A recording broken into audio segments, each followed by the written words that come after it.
Hi, Lindas. Hi. Hi. Welcome to A Couple of Lindas, because we're all just trying to figure out our way through life, and the best way to do that is through conversation and libations, right? Agreed for the win. Absolutely.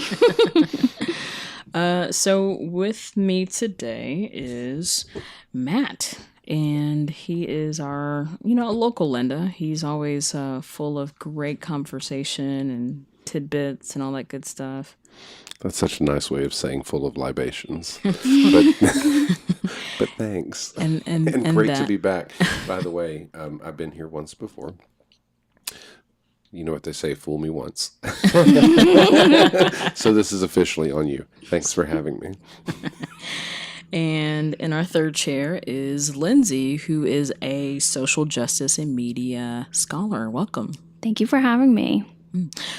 So give us a little bit of background of kind of how you got your start and what you studied and what you teach. Yeah, so I grew up in rural Iowa, and through my experience there, I come from a lower class family who went through a lot and was kind of just exposed to a lot of things, I think, early on in life that somehow in college it all started making sense. I actually received a full ride scholarship to Iowa State University for what I had gone through as a youth. So that was cool in many ways to look back on, but certainly bringing together things that I wouldn't have put together now in my life, forecasted. So I went to Iowa State University and took a juvenile delinquency class, having maybe, seeing some things as it growing up, And I fell in love with this idea of thinking through how it is that the justice system can be a part of people's lives early on and shape what happens to them. And then more importantly, how society and community can be a changing force in that. So how it's important to look at the community and society, not just the individual. So that really drives a lot of what I do today. Social justice work, I wouldn't be anywhere without the community work that I do. And I love it. It just really fuels a lot of my research interest and a lot of my teaching. And it very much brings it all together. So that is part of the social justice part. Now the media part comes just because that's how it's worked out. I don't know how that came about, but I tend to find myself in circles at academic conferences where people talk about social justice and the power of media and kind of critically analyzing that. So here I am. And until now, Lindsay and I have run in very different circles. We're not nearly so scholastic. Good for you. That's delightful. And well, that's what I love about the social sciences is that it's something that what you study, you can actually apply to life, to legislation, to making a difference in the world. Not to say that other subjects don't also do that, but to me, it just seems like it's more, I don't know, fun in a way, but also heartbreaking. Yeah. Because all the things that you do have to pay attention to, listen to, especially with what your students, what their experiences have been, and then what biases they bring to the classroom, and how sometimes that can be pretty problematic when you're having conversations around these very sensitive subjects. Yeah, you definitely have to pick up skills along the way of you have to understand that students are coming from a certain perspective, a certain area. They are 18, 19 years old, and it's hard to imagine where you were at that time, even early 20s. I mean, we just change, I think, so hopefully we're all changing so quickly. And, so some of these life-changing events, such as college, can really open your eyes to possibilities that you had no idea existed. And that means possibilities and potentials of where your career can go, but I think the mind and exploration of knowledge and what world exists out there. And so they're looking to make sense of it if you're willing to be patient to have the conversation with them directly. Some of them. Do you find that as a doctor or an undertaker, you have to numb yourself to a certain amount of emotional content in order to explore the academic side of things? I would say there's numbing going on, yeah. Libations help. I was going to say, me too. I call it box wine. Yes. But yeah, you have to, right? Yes, you do. To look at things You've really got to objectively, I suppose, right? Yeah, you really have to step back sometimes and put that boundary up in order to not become too involved in some of the things that you are. And not to say not too involved, but to make sure that you're not sacrificing yourself and that you're practicing self-care. And that's something that for me, because I do feel connected to a lot of the work that I do, it's hard to go home and say, stop. You need to rest the brain. And do you do that? Do you go home and leave it's it a at challenge. the office? No, I do not leave it at the office, but I'm getting better. And I think that that's a continued state. It's always going to be that way. My life is about, profession is, I'm a life learner. So, and a lot of people are and hope to be and everything. But if I talk about something in class and then class ends, in the early evening hours, I want to go home and I want to write about it forever, but my brain physically can't, I just can't do it anymore. Yeah. So I have to learn to build that boundary. And I think that a lot of activists find themselves having, if you're an activist about whatever it is that you're passionate and you want to change, and if you're if you're a reformist, if you're somebody who wants social change, you've really got to learn that boundary. Not to put that on it, but we have to. It's so difficult to say, just stop, and yet, take care of yourself. And yet that boundary can't be too defining. I'm going to just jump randomly and thinking out loud to Hillary Clinton's new book and how she talks about she may have had a certain disconnect from the people. And so I think it's important to have that boundary, but to still have that human connection. And there's probably a delicate balance between the two things, and knowing how to shut it off and turn it on, so to speak, with it still being continuous and still seeming genuine. Well, and in her case is that she had spent so many years removed because she had been deep in her political career of almost crafting, who or what her persona was going to be. And that's what happens so often with leaders as they get higher and higher up, they get further and further away from the folks that are doing the work on the ground. Something that we can commend President Obama for doing, or maybe it's more so his staff, his campaign team for doing, is keeping him plugged into what's going on in the world, keeping activists engaged and knowing that they needed to do a grassroots effort to get him elected, which was similar to what was done for President Bill Clinton in 92. And, going through 91, there was like all of these things that were going on. I remember watching, like, he was on Arsenio Hall, he played the sax. He played the saxophone. And you know what? That was a culture change, by the Yeah. way. Because I don't think, even though politicians had showed up on your Ed Sullivans and Johnny Carsons and things, I don't think anybody had let loose quite like that. Yeah. And I really feel like that was a cultural zeitgeist in terms of politics. But then it didn't happen with the next president. Like, the next campaign, it was just kind of a regular campaign because he was already president. But then after that, in 2000, with Gore and Bush, that same thing didn't happen. So I feel like it's just kind of these little one-off moments where it happened with Clinton, it happened with Obama, and it happened with probably Kennedy. Oh, yeah. Yeah.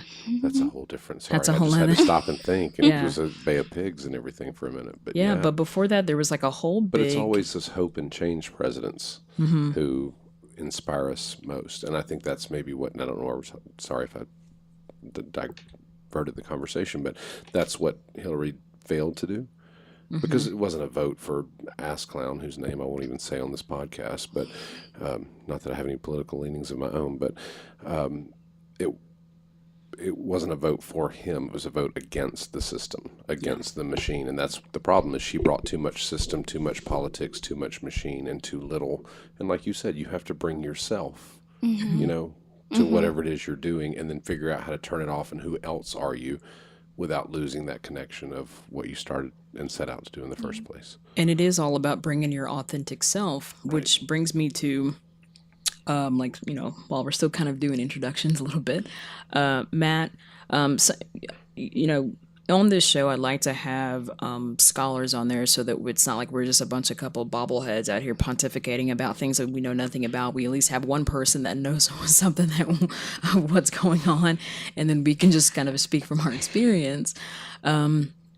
Whereas, something that I've kind of dealt with over the past year is that your profession doesn't necessarily have to define who you are, right? It can, So, for example, in a way, Lindsey, you being a scholar, it does kind of shape who you are and kind of represent, like that's a representative of who you are.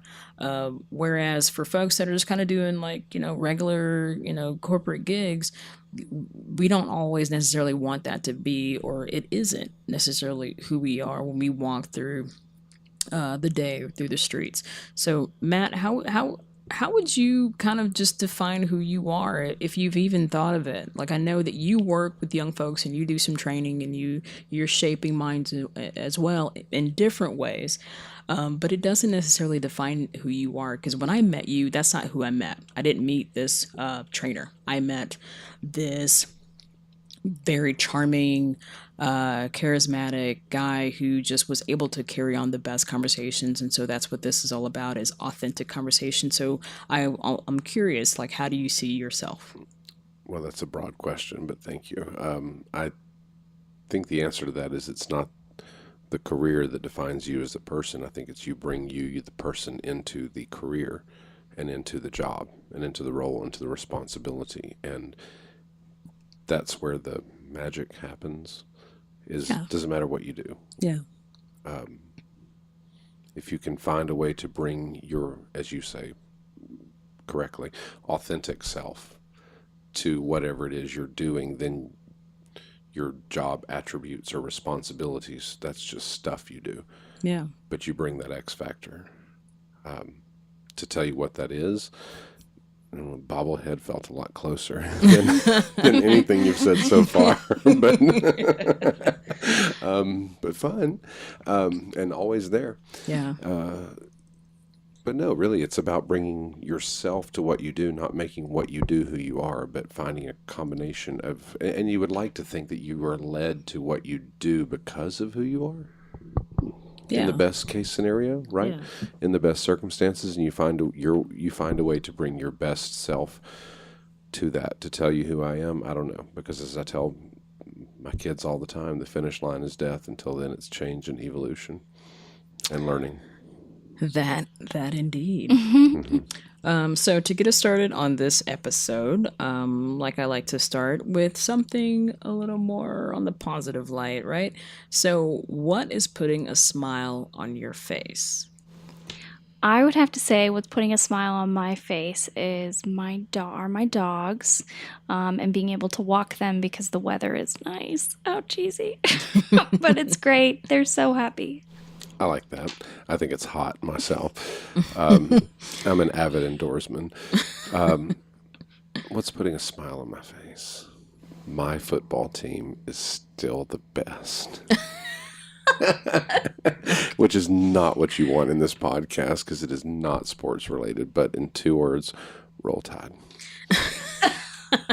Well, sports is a part of culture. It is. I'm not as well abreast in it as other folks, but I know a little bit about the pigskin, and I do know how the Alabama clan, they are the dominant. How do you spell clan? Oh. Well, okay. Something that a friend of mine pointed out was that when it comes to sportsmanlike behavior, Crimson Tide are by far, they're sportsmen. We're crazy. You're crazy, but you have respectability about how you carry yourselves as fans in regard, from what I understand, how you carry yourselves as fans and the game and the sport. I mean, granted, it kind of helps when you're the dominant team. But when it comes to, say, playing a team like Florida State, right? No, not Florida State. When it comes to playing a team They're like the all Florida, inferior to Alabama. Pick any of them. when it comes to playing a team like the University of Florida, where there isn't so much sportsmanship, from what I understand. Because they are terrible fans. Sorry, Florida fans, but you are. Yeah. You wear jorts too often. Like a friend of mine was just kind of pointing out the difference in how the different fans conduct themselves. Where you guys obviously you win your games, but you're respectful about it. You're not just like jabbing people about it. You're like, hey, good game, good game, good game, and that's what it's all about. Well, and it is. And listen, I've been there during the down years. People forget that Alabama was not always at the top. We had a scandal. Ooh. Oh, yeah. We had a coach who never coached a game because he used the company credit card to order sushi and prostitutes. So there was that. Those go hand in hand. Yeah, we lost to Northern Illinois and Louisiana Tech. And yeah, honey. and so we've had honey, Honey. which did not put a smile on my face, just so we're clear. But thank you. I appreciate that. We try to be respectful fans. And we have a great coach who teaches principles of leadership. Forget the sports aspect for a minute. Process, unity. Yeah. Goals. Well, what's making me happy right now is the return of BoJack Horseman, which is not a very happy show.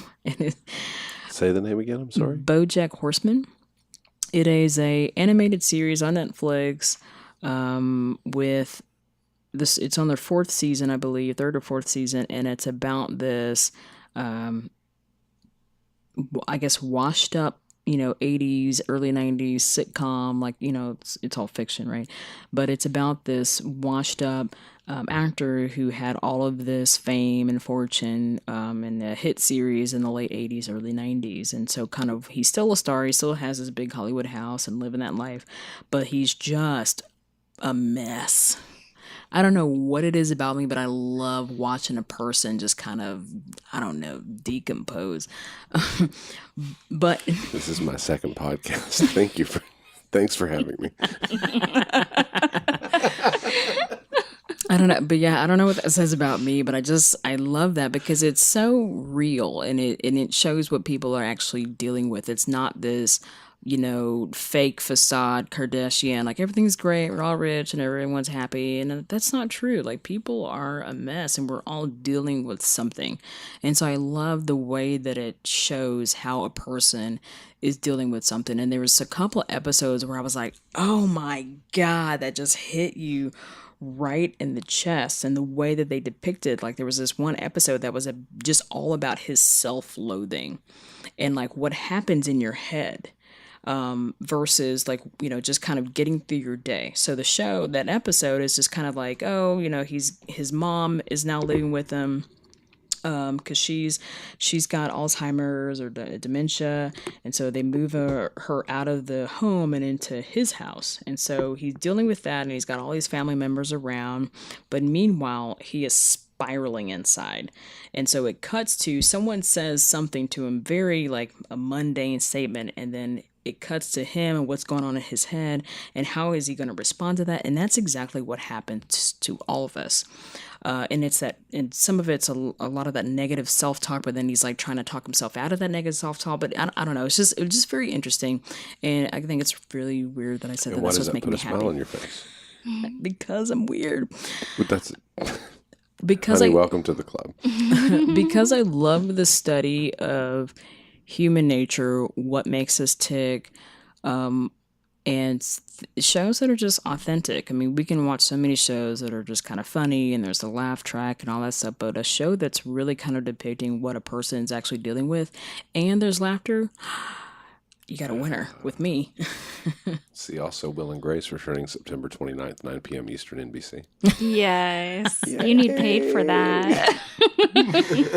We need to reach out to NBC. Right, for which I think I'm owed at least $1,000, right? All right. Yes.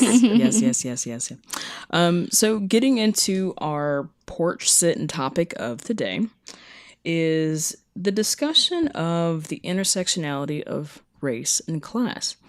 And a lot of folks would say also race, class, and gender, and everything that's all above. But let's just kind of talk about, I guess, intersectionality in general. As a resident scholar, Lindsey, if you could, just for listeners that are not familiar with that subject, just kind of give a Cliff's Notes version of like what does that mean?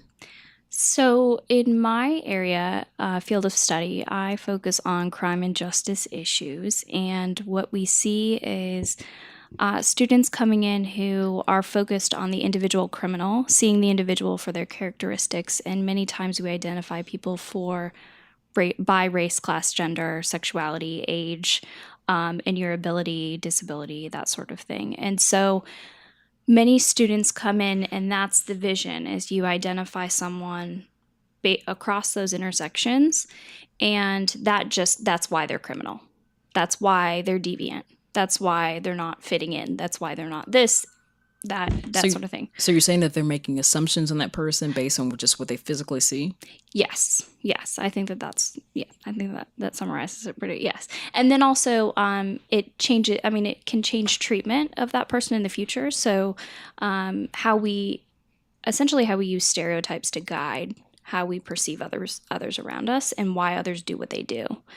And so in classes, in my classes, we talk a lot about that.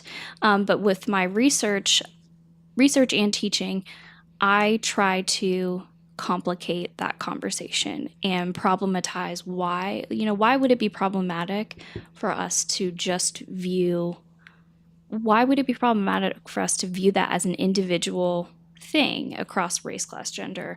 Those are concepts that are socially based. They're concepts that exist outside of us, that can be structural, and that are produced over generations, right? So let's make that assumption and stereotype problematic, and let's break that down.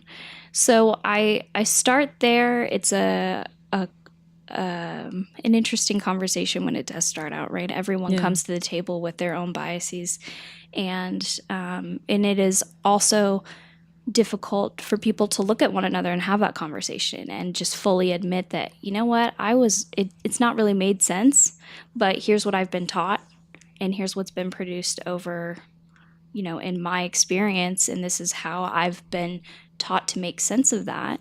But wait a second, there's this social world that exists out there. There's this history, these politics, like history, politics, the social, all of that are important in constructing what we understand about race, class, gender, sexuality, age, going down the line. So yeah, that's something that to kind of help bring it home to folks that aren't either in school or aren't academics. I have a friend who is a women's studies professor, and she would teach a class, which was a freshman level class every year, a one-on-one class. It was called Race, Class, and Gender. And on the first day of each class, she would always ask all of the students, and they would have to answer, what are your privileges and what are your oppressions? And after giving the definitions of what those terms mean, then have the students themselves put in their own words about their own lives, like what do you see in your life is represented as a privilege, and then what it oppresses you, and obviously, if you are a brown or black person, like that's a part of your oppression.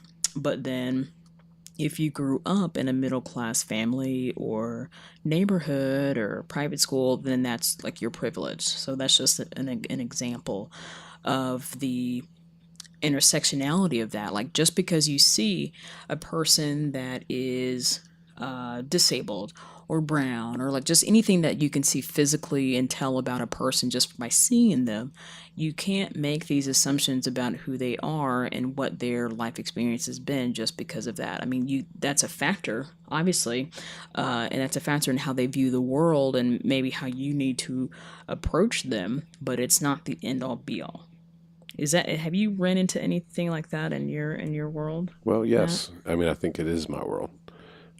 As someone who realized in my little cul-de-sac in Alabama, where everything was in this perfect little bubble, that you were a 5-year-old boy, but you knew there was something very different about you, specific to me in terms of sexuality, than what was expected of you. But I consider it, as Tim Cook from Apple says, a gift, because it would allow me to, instead of embracing my bubble, to step outside of it and go, okay, I get that this is what I'm born into, this is what I'm supposed to be, yet I'm something different. Even if my differences are not as salient or as visible in terms of, skin color or whatever, like you say, or disability or whatever it is. And that almost makes it, I don't mean to sound dismissive in any way, harder, because your differences are not as visible. Yeah. Yet you know that the bullshit you're being spoon-fed is wrong. Yeah. Mm-hmm. So, but I consider that, all in all, I consider that a gift. Yeah. Because I am able to say, or I was able to say, and still am, but it was, at a very young age, able to say, okay, I get what it is I'm supposed to be, and I get how this little perfect puzzle is supposed to be put together, but I've never been terribly good at putting puzzles together. See also me in jigsaw puzzles. I fit, but I don't. Yeah. Okay. You know what I mean? Yeah. So I get that. So it is my perspective, interesting or not, to say it's something to be a part of something and not simultaneously. Yeah. And regarding these conversations around intersectionality, or just conversations around race or gender or class, most of the times, at least especially in activist spaces and some academic spaces, it usually revolves around folks that are minorities, right? And so here's a new minority, or maybe it is a majority, I don't know, that's popped up in recent times that's been a big discussion, and that is the rural white population. And so there was a book that came out called Hillbilly Elegy by J.D. Vance. It came out last year, 2016, and it talked about this guy's experience growing up in Appalachia. And, in these, quote, this hillbilly world of which Appalachia is, the areas, of course, along the Appalachian Trail, but then also spreads out to Ohio, Kentucky, Tennessee, Virginia, the Carolinas, and, all through there. And something that I've been really interested in is the explosion of this book, right? After our current president, not my president, won the election, this guy's book started flying off the shelves because everybody was like, what? How did this happen? How did this kind of person get elected? And then there was all this talk about, well, if there was this group of people that has felt forgotten. And those are the folks that allegedly J.D. Vance was writing about. So everyone read the book and was like, oh, okay, like dissecting and figuring out, okay, who are these people? However, though, in recent months, it's been this backlash where folks who are actually the folks that the author is talking about are saying, no, you don't represent us. This book does not represent us. How dare you, basically. So, Lindsey, just kind of like give us a little bit of an update on like some of the thoughts that you've had regarding like what's been going on with this whole discussion around class and race, and how this election turned out this past year. Not that I wanted to necessarily focus on the election, but just more about Appalachian and what these folks mean to the tapestry of our country. Yeah, so when I read the book, I admit I listened to an audio version of it while I was driving, many hours. So, part of it made me think back to youth and childhood and being raised in Iowa. It was something that I had to continually remind myself that, the accent's different.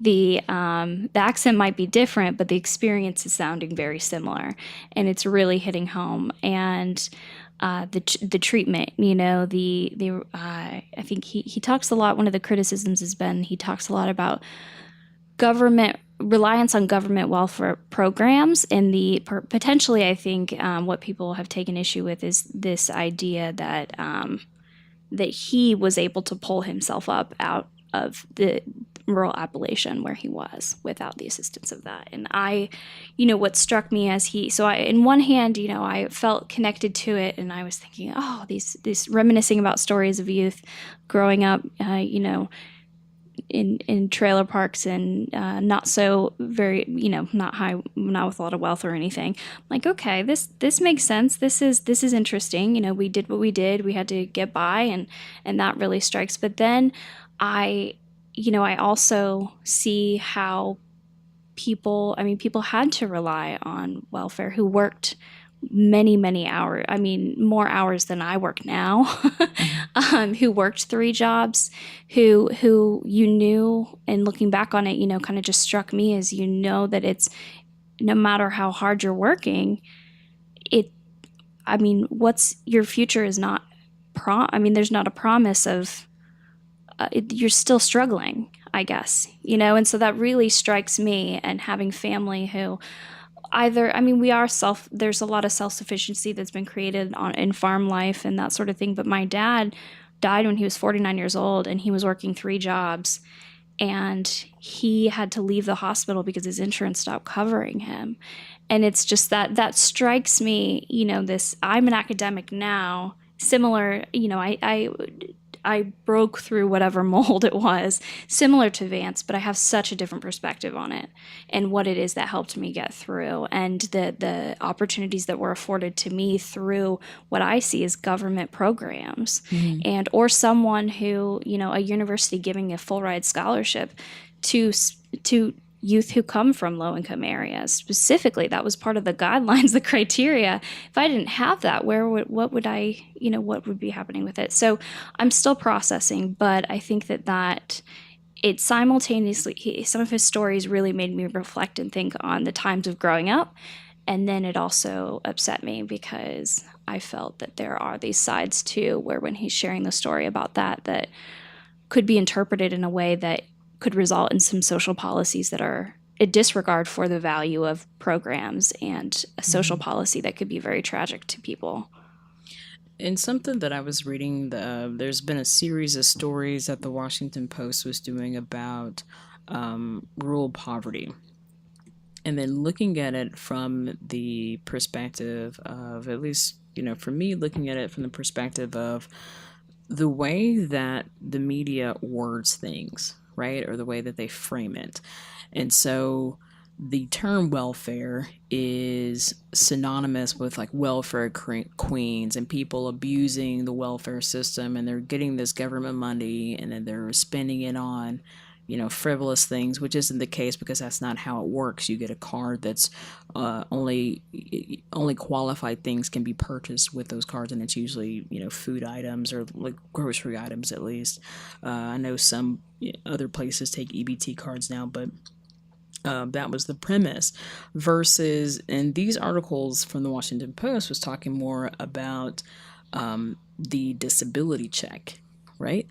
And how some families and some, especially generational poverty, had become so reliant on these disability checks for just any kind of hope or way up, just to get some money, because after the coal mines and a lot of these blue collar jobs, steel mills, all these things closed down some decades ago, these communities were left devastated. And this was all over the country. This isn't just a Southern, issue, but this is especially a, Midwestern and other parts of the country. You look at what's gone on with the steel industry in the North, and some of the factories in the Midwest. And what was interesting to me is how all you hear in the media is about, welfare's bad.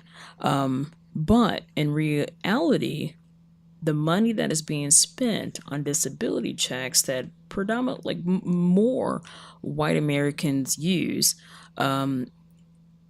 it's not as I guess it doesn't have the negative connotation as welfare does. And welfare is more synonymous with urban, whereas disability allegedly is more synonymous with rural, which isn't necessarily the case.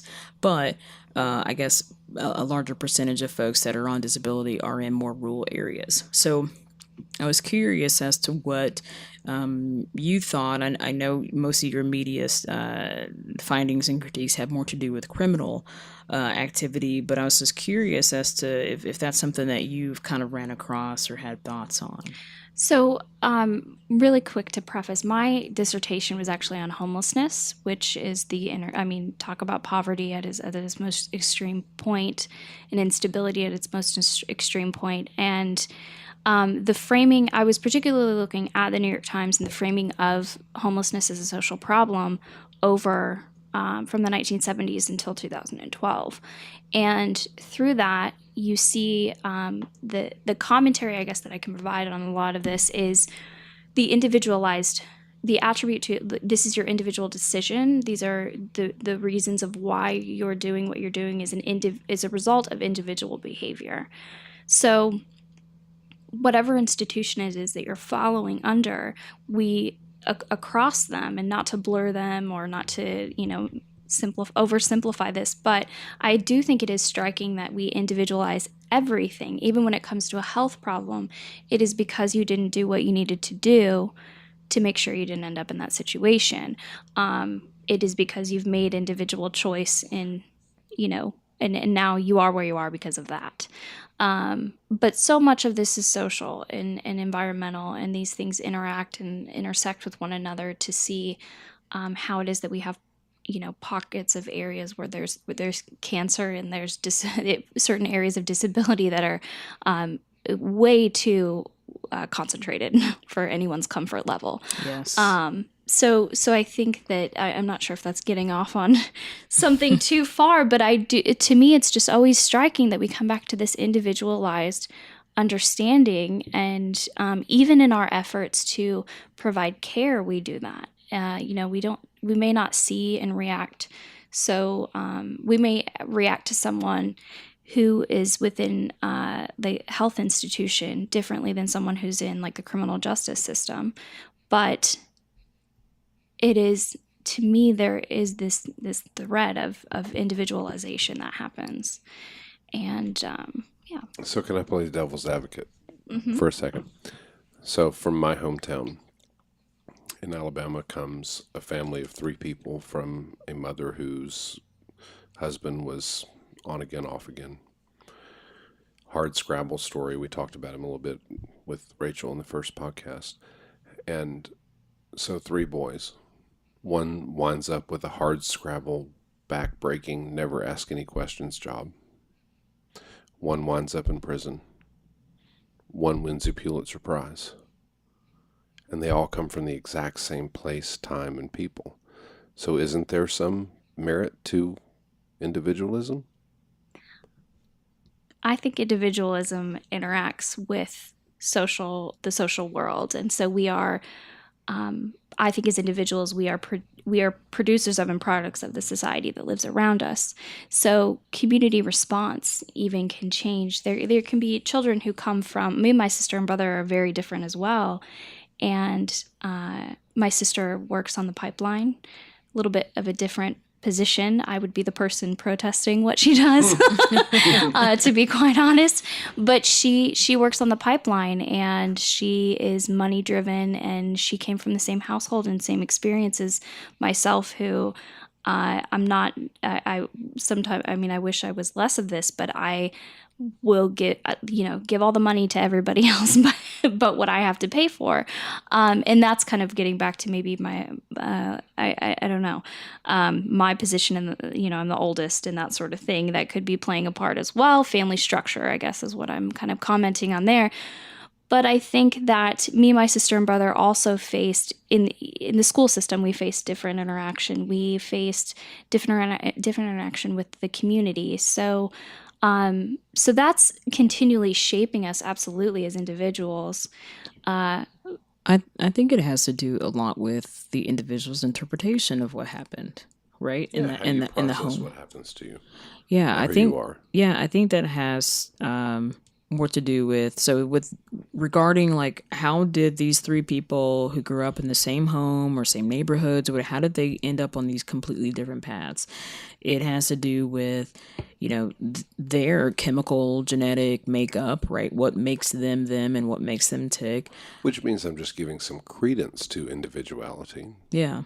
Not to dismiss the effect of social interaction and how you're perceived and all of that. I mean, it's absolutely part of it, but I just feel like what you're going to do with it Yeah.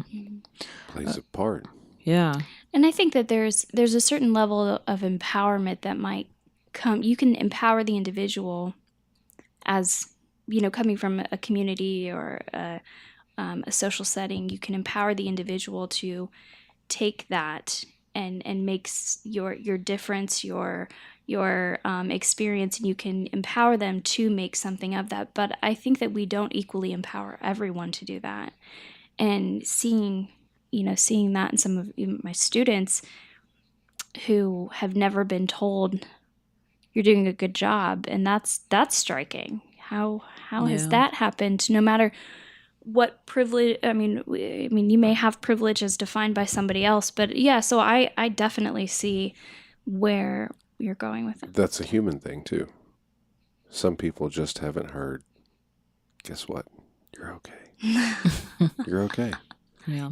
No matter who you are, what you are, where you come from, what you believe, what your perceptions are, what people perceive of you, you're okay. You talked about this book, J.D. Vance, is it? Okay. Yes. And these people didn't like how they were perceived.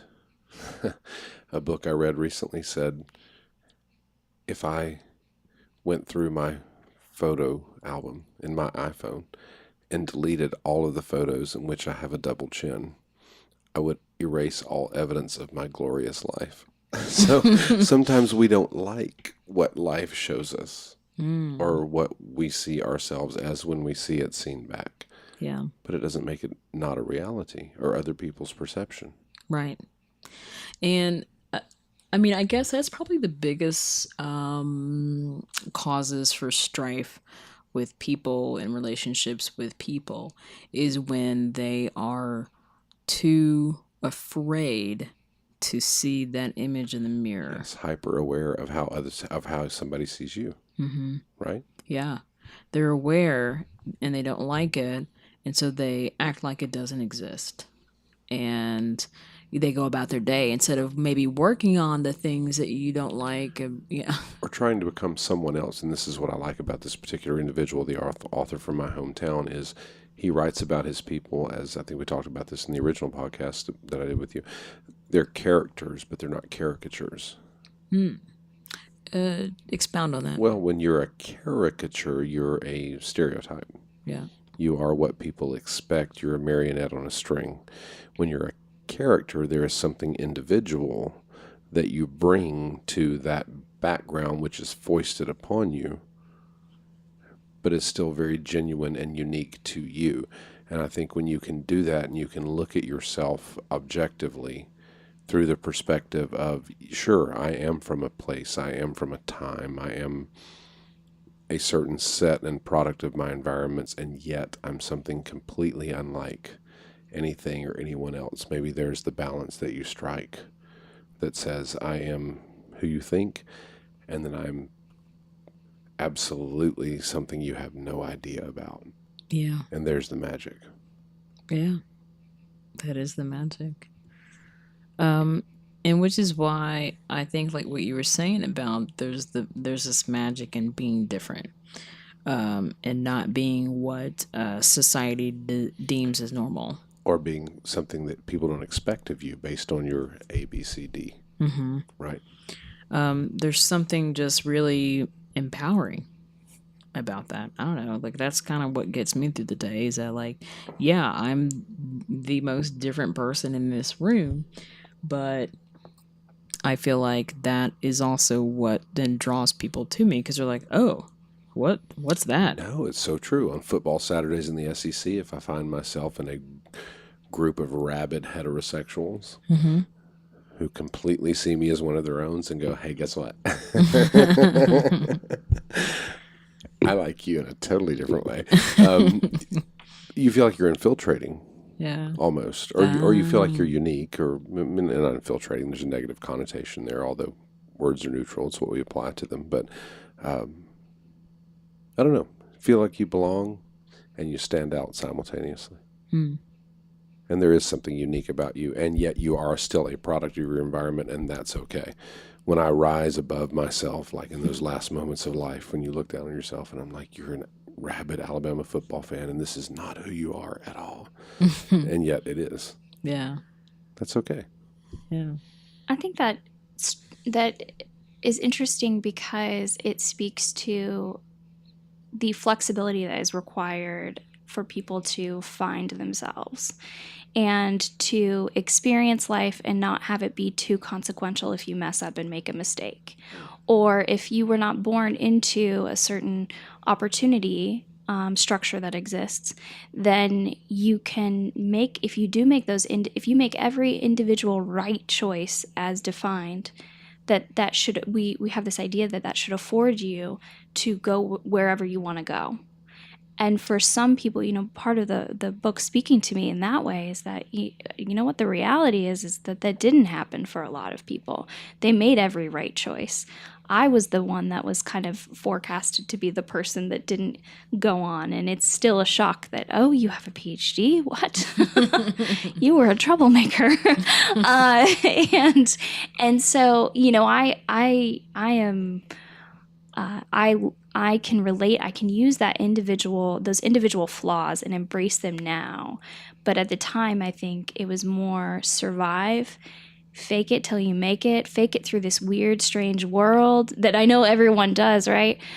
But I was fortunate to be in several situations where that flexibility, people were aware of that and were flexible of that and were aware that I was not from this world. Yeah. But I could just continue kind of being myself and then also developing into the role that I needed to be. And now that really helps with my students. It helps with a lot of research. It helps bring a perspective to research and scholarship that many people, from the ivory tower have never even they would never consider, and really is such a foreign world of like us versus them. And in my studies, it's, I'm intrigued by this almost like zoo-like effect that is, oh, what is this strange creature in this strange world, and so I definitely see how the individual, that journey can be, if we can embrace that, I guess is kind of my idea. If we can embrace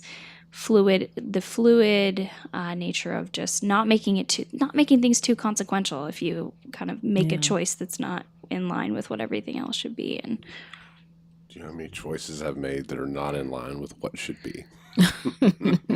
And that is okay. That's a totally different podcast. Totally different episode. We'll cover that. We will. We'll get there. But it's a part of the, I guess, the ideas of what our lives are supposed to be that we put on ourselves. Like, I'm going to be this by 30. I'm going to have that by 35. I'm going to be with this person by, whatever. And those I guess, little ultimatums that you put on yourself is just it's not healthy. It also depends on what's foisted upon you from your influences. I think specifically about my parents. And they told me I could be anything I wanted to be. And here I am, like the age I almost am. And I'm still trying to figure out what that is. Yeah. Because that was presented to me so nebulously that it still feels infinitesimal. Did I say those syllables correctly? Phonetically infinitesimally. The things that I could be. It's endless. Yeah. It's boundless. But isn't there a freedom in that? The ability to, as the individual, say, you know what? Regardless of what my background is or what my limitations should be, I'm still going to bring this because it is what I'm passionate about. It's what I'm loyal to. It's what I'm activist about. Yeah. And I would say that that is great. But to play devil's advocate, there are boundaries that are constructed by structures that exist, right? What structures are those? Social structures that exist and that really put up, you know, you can have that dream, but it would be easier if you had if something else was different, right? Something like class. If you were of a different socioeconomic status, it might be a little easier to achieve that dream that you hold that is same of everybody else's. So those things interacting with one another, I guess, to just not to play devil's advocate, but to expand upon that, No, I it's think you all make a valid point. I'm so middle class, right? Like I feel like I'm so boring at the end of the day because I can barely pronounce Kenny Bunkport, and at the end of the day, well, I did sleep in an alley once, but that's for a different podcast also. I don't know. I just feel like I come from such a neutral place that you have to bring some charge to it.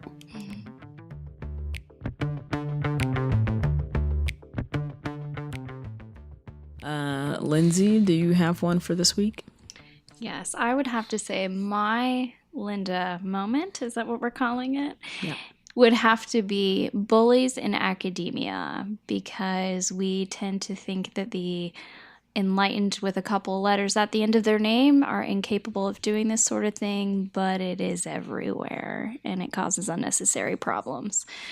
So that's my Linda Hunny, is that? Yeah. Well, do you have not to name specifics, but do you kind of have like a scenario that you can kind of run through where you're like telling that person exactly how you're feeling and what they need to know? Yes. So say we're going through a document and the document is something that you have looked to your colleagues for help on to construct. You're leading the effort to do so. You're putting in the hours to do so.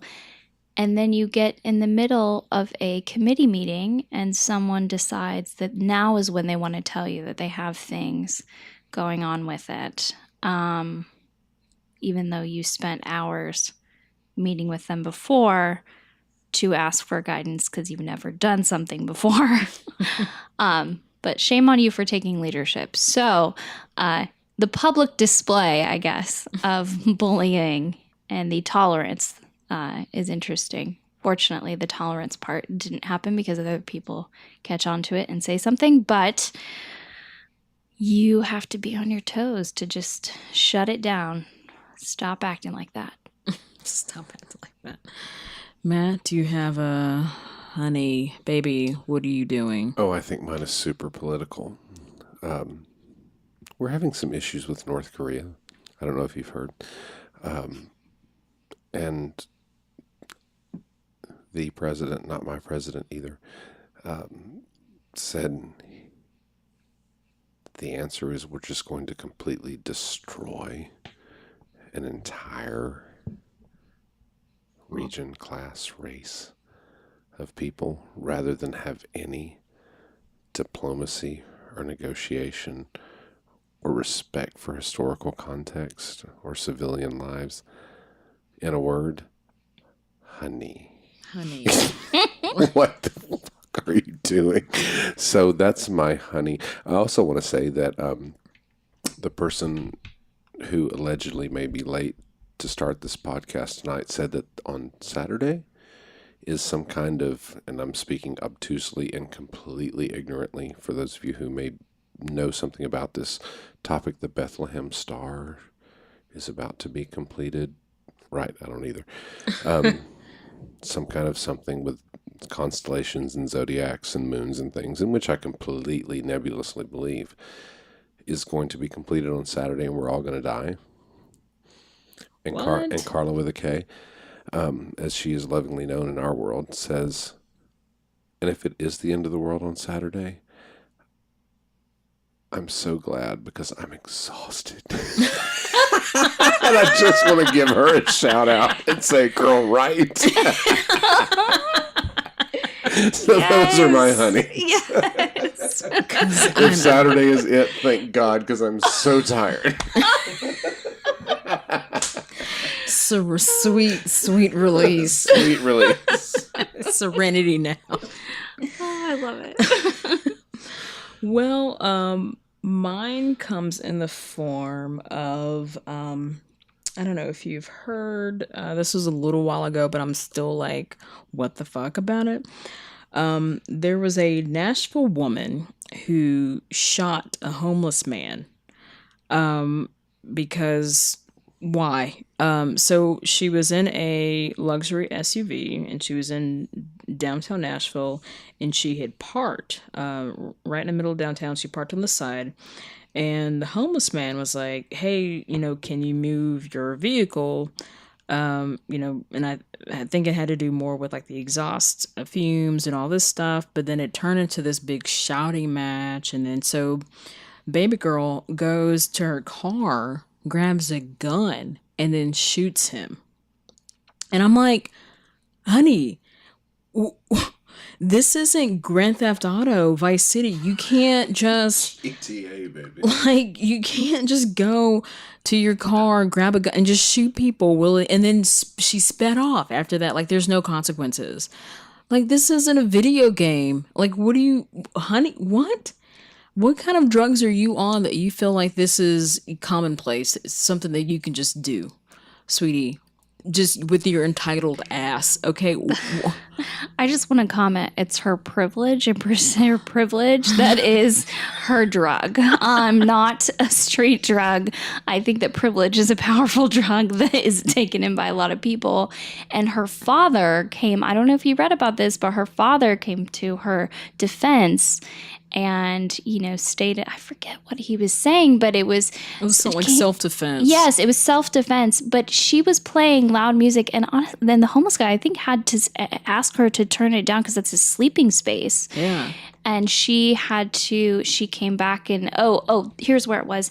Her father defended her in that way, but she had already kind of did a little self-incrimination in saying that she shot but didn't know where she was shooting. Honey, don't have a gun. I mean, and granted, I'm defenseless. Like if the end comes, I'm useless. I have Same. adjectives and Bank of America. And your libations. After that, and for those of you that have box wine, I have you. But I mean, outside of that. But she was ready, vigilant. That's like just went to it. her I'm car. not ready. I'm not ready. And felt ready comfortable to attack. just like grabbing a gun and unloading it on someone. Like I without, didn't know where I was shooting. Yeah. What difference does it make? Why are you shooting? Yeah. Why do you have a gun? Yes. I mean, Yes. for those of you that want to and have your concealed carry permit, sure, go ahead. Yeah. Like I'm not about taking that away, but I don't have one. I don't have one at 1:30 in the morning on the streets of And Nashville. it would be something different than, can you lower the bass on your... Yeah. I mean... Yeah. Yeah, I mean, the fact that that escalated quickly from something that was just kind of like a minor annoyance. And if you were so threatened, why didn't you just, I don't know, drive away, leave the situation? You're like, no, I got something for you, girl. Yeah. And you just said the word escalated, and I spelled it ESCLALADED. You know what I'm trying to say right now? Escalated. Escalated. Oh, escalated. I see what you did there. Probably. Well, it factors in, right? Yeah, but I don't know. That just blew my mind, and I'm still just kind of reeling on it. I didn't even hear that, and I take the paper. I heard that in the laundromat because I still go there. You go to the laundromat? Not by choice. She keeps it. I'm shopping around, okay? On the dealer, beep beep. Who got the keys to the Jeep? Don't think I don't know. Vroom. You said you wanted to get ridiculous. But so it did get me thinking about like when I read that story, and I did think of that video game, and then there's been all of this, in years past, all the discussion about how the violence in video games, the violence in movies and television shows is what is perpetuating all that's happening, and things like Columbine and all the school shootings. I'm like, I mean, I think people do get desensitized to what they're actually doing, or what does it matter if you knew where you were shooting or not? I think there is the area, right? operating within the us versus them, this disconnect, this alienation from our fellow human being, and empathy of what that person might be going through. I mean, you had homelessness staring you right in the face, asking like, listen, hey, this is my space. Can you, like, I just want to sleep. Can you bring it down a notch? And you're out partying. But the privilege says, yeah, but I parallel park really well just now. Right. You're at an 11. If you could just bring it down to a Could you 6 or 5 or something. And she was like, no. Yeah. I give no fucks. No. And you know what? Her position is, I think, it's reflected in policy too, is that make that problem invisible, push it off, push it away from where the consumers are spending money and where people are, people with that, like I don't know where this happened, but I'm going to guess that given the hour, like she was out having fun, like many of us do. So you push a problem and displace it away. And then when the city fails to do that and you have this conflict of two different worlds, like how is that handled? And are we less able to handle this kind of world, these different worlds that exist? I mean, it's scary to think, but you are so disconnect from one another. And again, devil's advocate, not to put blame on anyone, but yes, there is a disconnect. There's also, if I am a homeless person who finds myself in that situation, it may be harder to relate to the person who comes from money, privilege. Yeah. They don't understand the shoes it goes both ways. And again, that's yeah. not to put blame anywhere. Mm-hmm. It's just to say that there is the disconnect, and there are reasons for that disconnect that make it harder to bridge the gap and find a place to communicate. Mm-hmm. Definitely. Which is why it is so important to just take into consideration that, like the cliche saying of, you never know what journey someone else is on. So tread lightly. Don't come busting up in there. As ridiculous, or I don't know, it's just a small example to your point, a microcosm, I guess would be a better word, of your point is we say, working in the retail industry that I work in, when someone comes in with a problem or an issue or whatever it is, and they just start going off like people do in the line of work I'm in, you don't know what's going on in that person's day. Yep. Absolutely. And you may or may not be from the same socioeconomic class structure in those scenarios. Yep. But at the end of the day, we've had people who've come in and just gone, like, lost their shit. And it's like, oh, I see your husband just died yesterday, and you don't know what's happening or who you are or how to respond. And so that's where we have to, I think, individually be as objective as we can and try to reach across whatever those obstacles and chasms are and find the commonality. Is there a way to be objectively subjective? Relativism. So just an interesting thing about what you're saying, I try to push that so much, but we teach objectivity in this way that we have to respond to all situations the same in education and scholarship. So I think that is a really interesting and cool part to just maybe dig into another time, is that objectivity in everyday life. Like, you need to be objective, you need to like step back and kind of assess the situation. And then in some other ways that we teach it is that maybe you need to afford a little relativity to somebody, that their objective reality is everybody's struggle. Like, everybody has a different struggle, but struggle is struggle, and that's a very real struggle to somebody. So let's just find the thing that's the same. Yeah. Whether it's politics, race, religion, sexuality, gender, age, ability, disability, or whatever. If we, at the end of the day, my mother, God rest her soul, made me name my treehouse when I was 6 or 7, and I hated her for it at the time. ELTA, which is an acronym which stands for Everyone Loving Together Always. Oh. And I was like, oh my God, you just gave your gay son the gayest treehouse ever. And because, Lee had Carpathia, and people were like pre-Harry Potter or whatever, and mine was so stupid. But I was like, yeah, you know what? In retrospect, you got it. Yeah. Everyone loving together always. ELTA. And that's stuck with me since childhood. And that is, we all have a commonality. We all have a centrality to our struggle. And it's about seeking that out instead of focusing on our differences. Focus on what makes us the same. Mm-hmm. And so much takes care of itself. Well, but there's also something to be said about knowing what you're walking into. So, for example,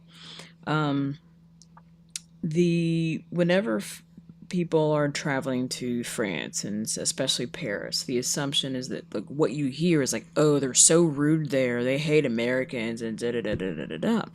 And so when I went there, I was, I had that in the back of my mind. I was like, I wonder what that's all about. Like, I don't, because I'm always kind of skeptical when there's a sweeping generalization of something. And so I get there not knowing the language that well, but I knew enough to kind of tap into some friends that did speak the language to get some tips from them. And I didn't brush up on as much of the language as I wish that I had, because I took it in college, but I didn't retain as much of it as I thought that I did. I retained more Spanish than the French. But anyways, when I got there, I kind of came up with the phrase of like I would greet in their language, and then they would like start speaking to me, and then I'd be like, oh honey, no. Baby, I don't. Honey, slow down, slow down, slow down, slow down. Arrête. I was just being like, acclimating to your culture. I don't really know the language. And so then what I would say was, désolé, anglais. Like, just kind of like, I'm sorry. But didn't Do you they speak appreciate English? that you tried? They did. Yeah. And that's what my friends told me. It's like, well, just kind of try. Like if you try, then like they'll, loosen up. Like they still gave me shit about it, but it was more in a joking, camaraderie kind of way.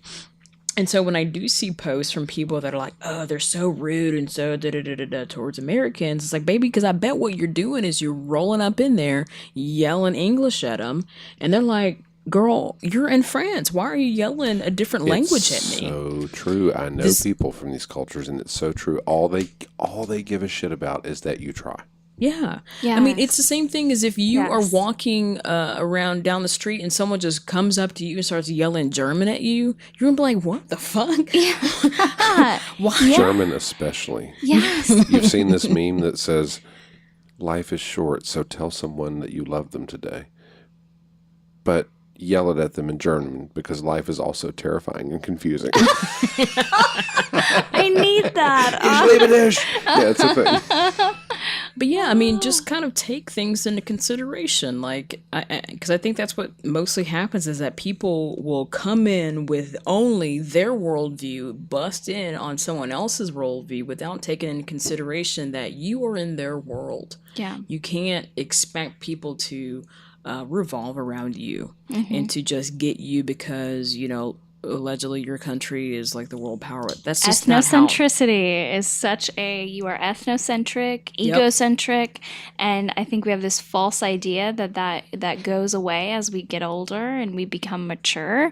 No, ethnocentrism is something that just egocentrism too, translating into adulthood and the adults practice. Not even just about, I think we think about here of people, coming to the United States and we've got the best and we're the greatest.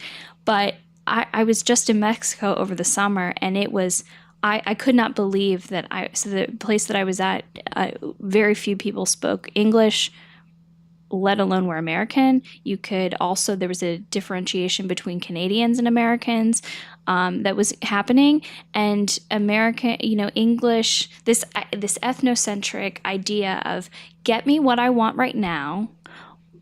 I don't care. I can't believe. And then when they walk away, the servers, like anyone who was serving in any capacity, what are they thinking? Like, just talking horribly about people that. Are you kidding me? You're not in your home turf. Yeah. Which I don't understand that anyway, to practice that in your home turf anyway. But you're visiting a place. You chose to go here, and you're imposing. Your ethnocentrism can't be left anywhere. So check your ethnocentrism at the door. I baby. agree. Okay? Yes. Can we make a T-shirt? Leave please? that on the plane. You're not at home. No. Act like you got some sense. You shouldn't act like that at home, but ever leave it somewhere. Right. Bury it. No, I get like I go somewhere. I'm like, teach me all the things I need to know. Yeah. Yes. And I will gladly explain to you how completely ignorant I am of everything, but also how completely willing I am to absorb whatever it is that you have to share with me. Yeah. And you respect where I'm coming from too, in my ignorance. Or you. not, Thank but you. I'll still learn if you Which do. reminds me to tell you both, thanks for tonight. Yes. And thank you for joining us on another episode of A Couple of Lindas. And thank you to my Lindas tonight, Lindsay, Matt. Your presence is always welcome, and sharing of libations and sitting on the porch and chatting with you is always enlightening. So thank you again for listening, and remember to, make good choices, listen to people, just check your ethnocentricities at the door. Okay. Look for Thank what's you. the same, not different, right? Yeah. Look for commonalities. Yeah.